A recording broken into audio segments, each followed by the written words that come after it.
Welcome, everyone, to the exclusive Nobody Studios live stream show. I'm your host, Sejal Thacker. And, in the context of startups, a unicorn is the concept that refers to privately held startup companies that are valued at over $1 billion, right? And so the question for today's conversation is, could AI create a one-person unicorn? And so Sam Altman, the CEO for ChatGPT, certainly thinks so. He was published in this magazine article, and he said that him and his tech CEO friends have a group chat where they're doing a betting pool for the first year that there could be a one-person billion-dollar company. And, what he says was, this is the year, so it's going to be happening soon. And so joining me today for this conversation is our chief nobody, Mark McNally. Welcome back to the show, Mark. Thanks, Sejal. You're welcome. Oh, perfect timing, Adam. Look at that. You came right on time. And also joining us is our VP of our Idea Lab, Adam Brag. Welcome back, Adam. Yeah, great to be here. Thanks. Awesome. I'm so glad you could join us. You're becoming a regular on this live stream now. Yeah, can't get enough. You didn't realize that with your promotion came this part of your schedule that has to be open for this show, right? Joining us. Well, I love talking about nobody, so I'm happy to be here. Awesome. So let's dive in. So I was just telling everybody about this concept of this one-person unicorn and how Sam Altman seems to think that we're there now. And so, Mark, let's kick it off with you. What are your thoughts on this concept or this topic?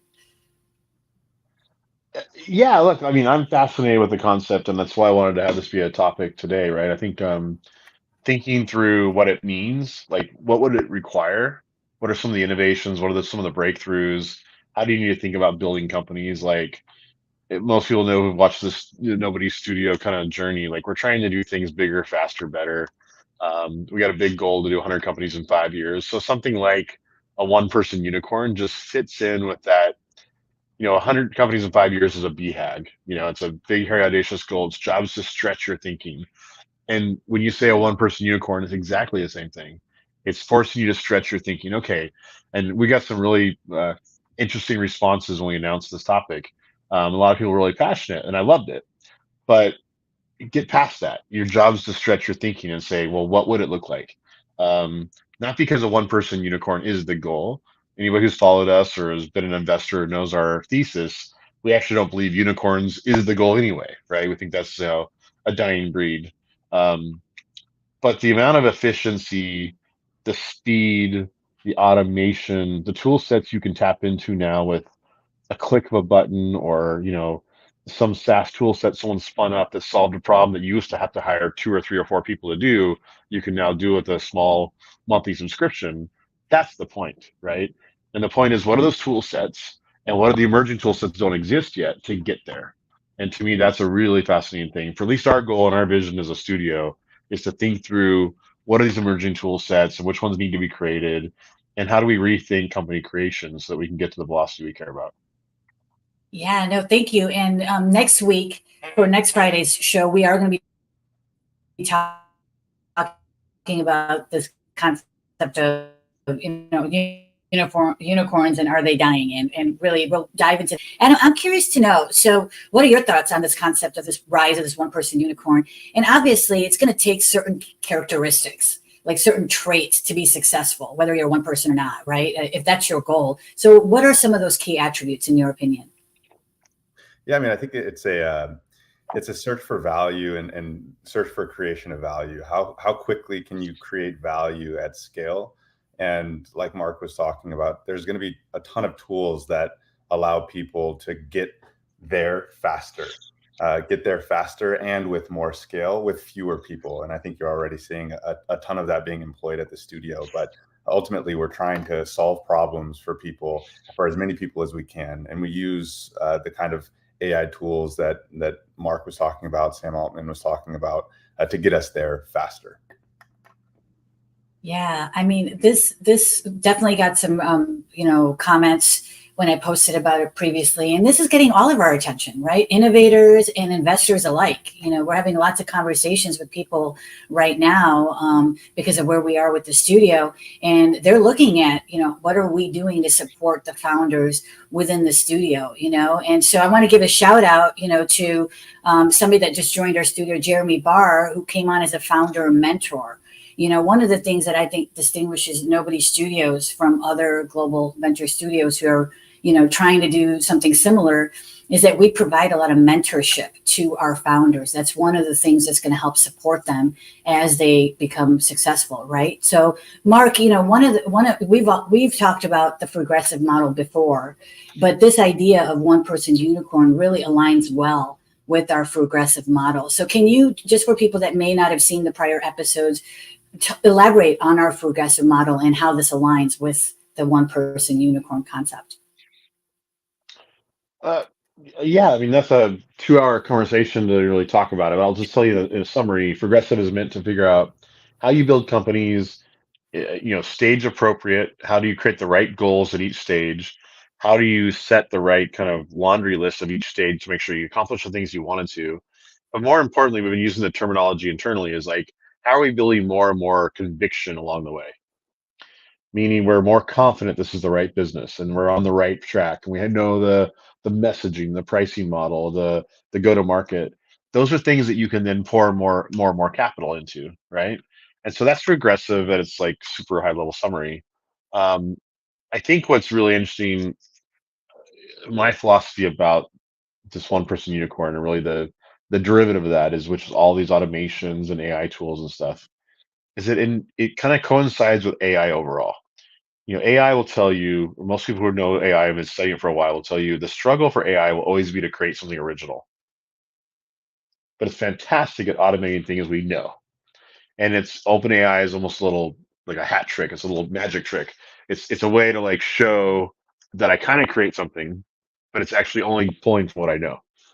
And so creating something completely original is still the purview of us human beings. And so I believe that the more you automate these things, the more you free up your bandwidth and your brain power to focus on the thing that's really uniquely you as a human being.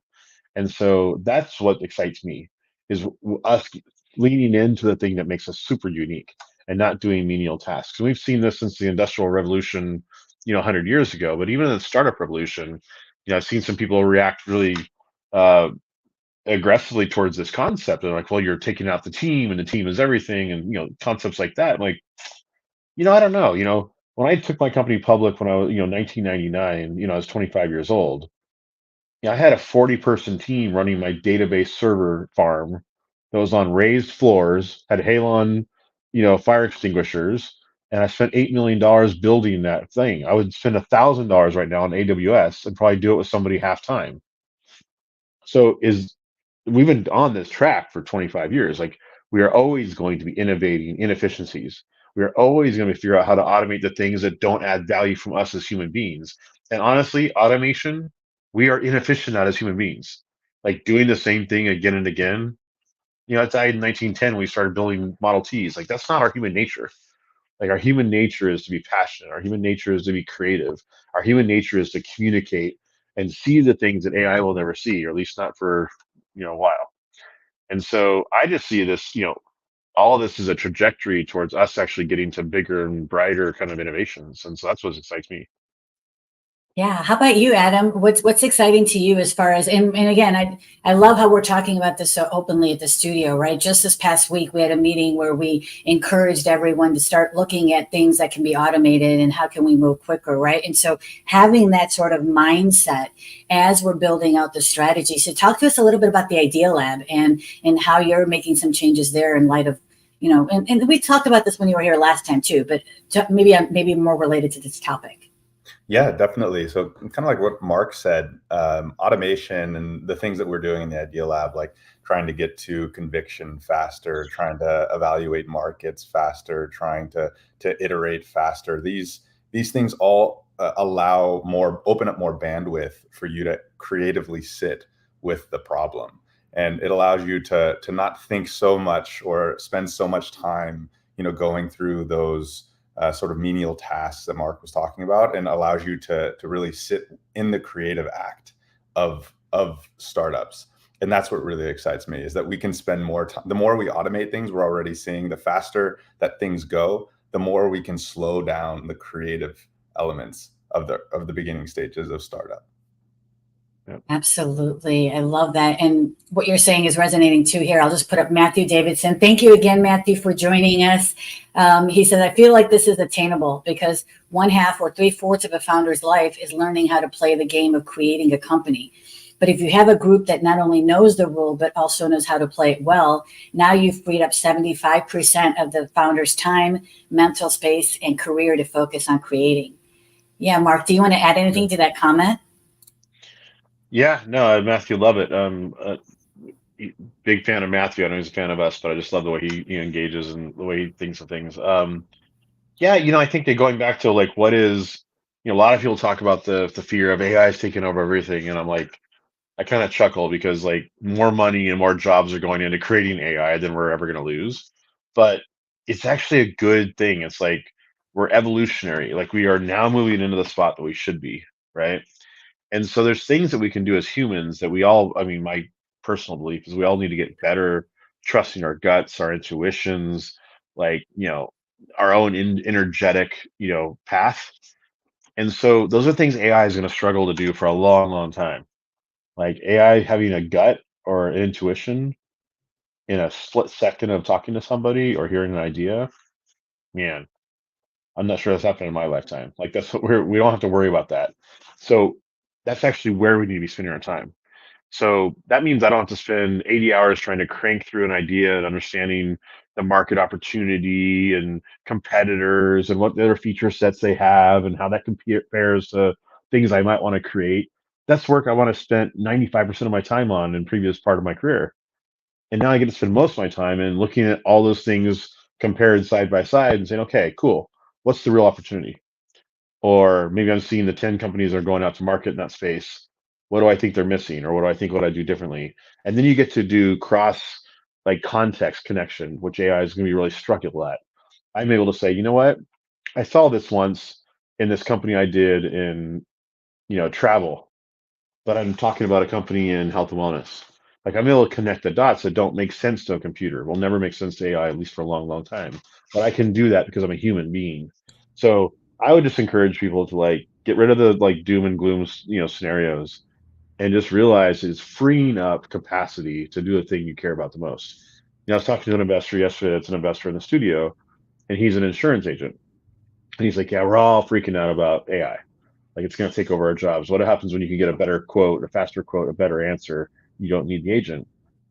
And, I kind of challenged them. I'm like, I don't know. I think you guys always sucked at that. So I never thought of my agent as being like the place I got those answers because you guys weren't great at it. I want better answers. But what you're great at is relationships. Is AI going to build a relationship with me? No. Now you have more time to build relationships. You have more time to understand what I care about, what I'm afraid of. You have more time to do what your actual value is. But it's just going to be this moment people have to like crack open what they can do uniquely, and maybe they defend the things they shouldn't be doing, to be honest. Yeah, and I would love to get both of your thoughts on this. Thank you, Mark. I love hearing your thoughts on this because I'm learning a lot from just having these conversations with you. And so, but this I'm going to call this a comment out, but I can't see the name, so it just says LinkedIn user on my end. But AI has come into play in small methods, but due to rules and regulations and laws that will be set in place to ensure it is governed or regulated correctly, we are a long way off. And this is the kind of comments, these are the kind of comments that I see a lot when we're talking about AI and, in just a general context. Here, we're really kind of limiting the conversation. But what are your thoughts on that, Adam?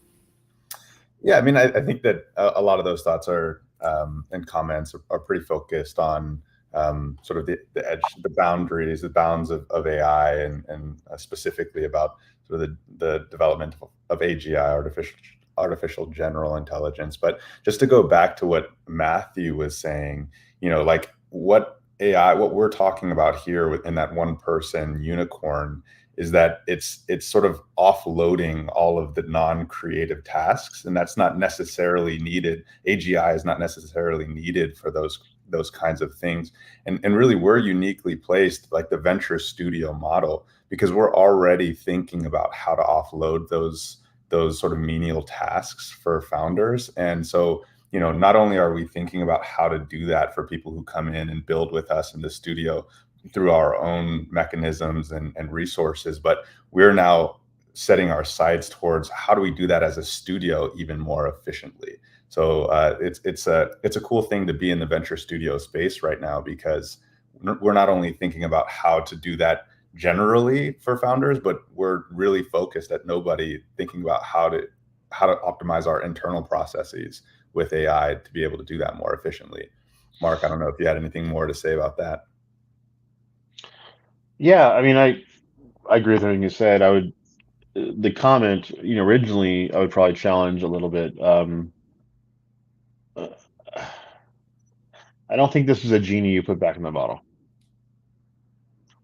And I don't think government or regulations have any chance in hell of trying to keep pace with what's going to happen in AI or is already happening. And so, if you watch like Terminator 2 and like this idea, like they connect the computer to the grid and then a day later it becomes self-aware. Like if you read about AI and you kind of understand it, and I've been studying it for like 20 years, there is this really strong concept you have to understand that you get these compounding speeds of processing, right? And we are now at a moment where we're about to get to a spot where I won't call self-awareness, but we are going to be in a spot in the next 1 to 2 years, 3 years, where AI is going to be pursuing its own theses, making its own conclusions, and then initiating its own line of investigation. Right now, it's still controlled by the master. And that's going to be knocking on a door that is going to exponentially, because the computing power won't be limited. It's going to exponentially grow our ability to conceive of it. We are humans and we have schedules and we got to take our kids to school and we got vacations and like we want to make it fit our world, but AI is going to make leaps that are going to be shocking to a lot of people. And we are not ready to grasp with that. So when I hear things like, regulatory or other things we're a long way off because of that, I'm like, we're so close, people don't know it. And we're going to be dealing with these moments. We don't know when it's going to happen, but it's going to happen in a moment that we're going to see the capacity of different AI models to start to coordinate together, make conclusions. Again, they'll still be within frameworks that we ultimately as humans set, but we're giving them pretty broad rules. And so, yeah, I kind of reject this idea that regulatory has any chance of being a limitation. I think the investment, the speed of technology, the compounding effect of technology innovating way faster than we ever could is already taking place. Yeah. Thank you. No, that makes total sense. And we've seen the shift happen so slowly for the last 30 years. It's just going to get, like you said many times, quicker and quicker and quicker, right? And so when we were preparing for this topic and Mark, you and I talked about it, I was like, we're already doing this at the studio. We're already looking for ways to set our founders up to be successful. Now, whether we care whether it's a unicorn or not, that's a different conversation that we're going to address next week. But that's what we've been doing. And now AI is just helping us do that even more, right? But that being said, right, there are challenges to this. So I don't want anybody that's listening to this thinking, oh, I've got AI now, I can be that successful, unicorn. It's got certain challenges to it. So do either of you want to talk on that? Like, what are some things what is your advice for aspiring founders who are listening to this, right? And if they want to be a one-person unicorn, right, what is the advice you have for them about how to navigate through some of these challenges that they're going to have to face? Yeah, I'll take a first swing, and then Adam. I think it doesn't change the ground rules, so it's really important to people who follow me or follow the studio. The ground rules are: you still have to be a visionary founder. You have to be passionate about what you're doing. Like the core aspects that make a startup happen are still going to be the core things that make a good startup happen. It's simply saying there's so many things we used to do as startup, founders 10, 20, 30 years ago, we don't have to do anymore. And so getting more and more creative to do the work of 20 people with one or 100 people with one is where we are fundamentally going, and there's no turning back. So that's what this whole topic is to me. But do you have to be a good person doing the right things for the right reasons, have a good passion, be crazy innovative, be a little bit naive, do things irrational? Like, yeah, all the elements that made a good founder haven't changed. They might have become more important. Yeah, agree with all of that. And And just on the sort of operational side, if you can sort of audit all of your processes on a day-to-day basis, and then as you're thinking about adding something new on, just introducing the small little thought of like, is there a tool that can help me do that? Is there something that can help me do that faster? A lot of people default to finding, oh, I need someone to do that. I need someone to be able to fill that gap. Where if you just introduce the thought of like, can I get a tool for that? Is somebody building something for that? Or maybe even if I can't find something, how many people would want something to do that? And then all of a sudden you've stumbled on a new idea. And so that's kind of what we're talking about here with Machine of Machines at Nobody Studios. It's like we either find the tool that can do it for us, or, bam, new idea for something that can help every single one of our portfolio companies. Yeah, I love that, Adam. Mark, did you want to add anything else? Yeah, I just suggest, something that we have seen, like the real one person kind of unicorn started in the creator community that kind of bloomed out of nowhere in the last 5 years, right?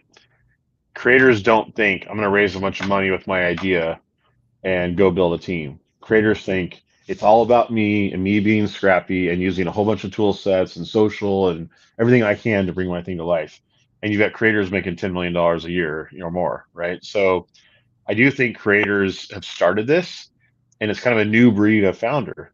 A traditional founder that like I would recognize from the last 25 years of my career has to start acting and sounding and thinking more like a creator for me to believe in their ability to go where the future is going. So I think that the groundwork's already been laid by the creator community, and it's just going to springboard into, venture creation. Awesome.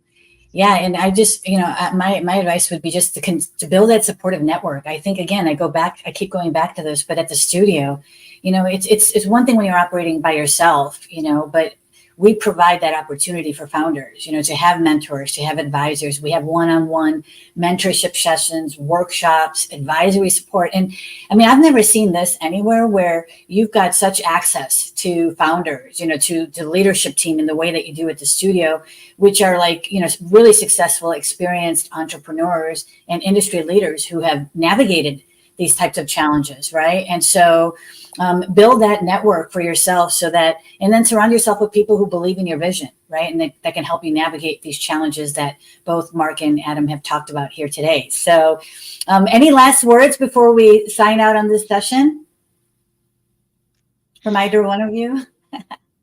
Yeah, I would say my final word is that, don't be afraid to lean into the goal of a one person unicorn. I think that it's a good goal for any entrepreneur to have. How can you provide value for people more efficiently, more effectively, and faster?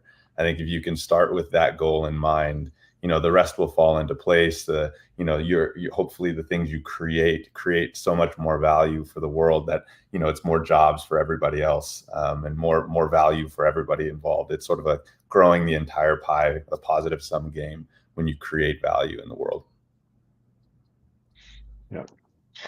Yeah, I mean, I guess I'll be self-serving. When I read these articles and comments about one person unicorn, I thought two things. There's a blog floating around out there that says we're probably more likely to get to the 3-person unicorn first, and that resonated with me. This idea that you're gonna have a product person, a technology person, a marketing person, and a go to market kind of front-facing person. That made sense to me as like probably the first step. But then I immediately thought the one person unicorn is gonna come from a studio, because they're going to need that support that a studio gives them to really do a lot more with a little bit. And I'm pretty sure that, a studio like ours will create the first one person unicorn. Let's do it. I'll just put up this comment from Matthew Davidson again. I love it. Technology equals faster, but without the solid core competencies, exactly like both Mark and Adam have talked about, without the core competencies, the passion and perspective, you will just get really fast at heading in the wrong direction, right? AI and tech will always help with the how, but not address the why. Absolutely. And Mark, your comments about being, creatives, it's resonating too. We've got another LinkedIn user saying, that sounds like me, scrappy at the beginning, but slowly understood so much more and now have a small team, no borrowed funds, and now in the early stages of creating a new global platform. That's awesome. Thank you for everybody that's joining us. And don't forget to enjoy the journey on your way to being that one-person unicorn, right? So if that's your goal, celebrate your successes. And look, if anything that we talked about today resonates with you, take a look at our website. There's many different ways to join the journey at Nobody Studios. So take a look at our website to understand and learn a little bit more about us. And if you've missed any of our prior episodes, we have them all on our YouTube channel. So you can go back there and look at those. And then next week, Mark and I are going to continue to talk a little bit more about this concept of unicorns and how we may not see many more of them, except for that one-person unicorn that's going to come out of Nobody Studios. Right? Thank you, everyone, for joining us. Have a great week or weekend. Bye.